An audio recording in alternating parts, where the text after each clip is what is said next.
Former President Jimmy Carter is also being remembered here in Wisconsin. This includes a visit to the EAA grounds in 1987. In the First Alert Update, Jason Zimmerman takes a look back at the historic trip.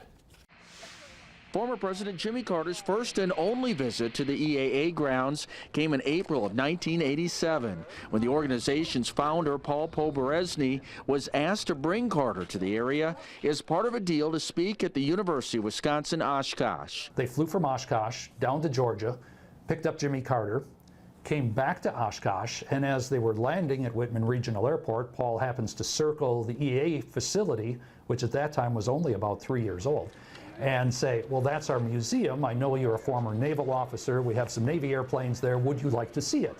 And Jimmy Carter said, yes, I would. EAA spokesperson Dick Napinski says the visit by the former president was recorded by a video production team as Carter met with Poberezny, his son, and other members of the organization while touring the world-famous Aviation Museum. It was a big deal. You know, anytime you can get a former president of the United States there, it is certainly something that's rather historic. Napinski says he remembers Poberezny, who passed away himself in 2013, talking about the honor of hosting Carter, who was extremely kind to everyone he met. He said he was a very gracious man. He was certainly interested in the museum, had great things to say about the facility, spent a lot of time with the EA staff there at the time, who had turned out to meet him. When you find out, you know, former president of the United States is there, of course, it's a pretty big deal. Carter's visit also came within a year and a half of another visit from former President George H.W. Bush. Reporting the Fox Valley Newsroom, Jason Zimmerman, Action 2 News.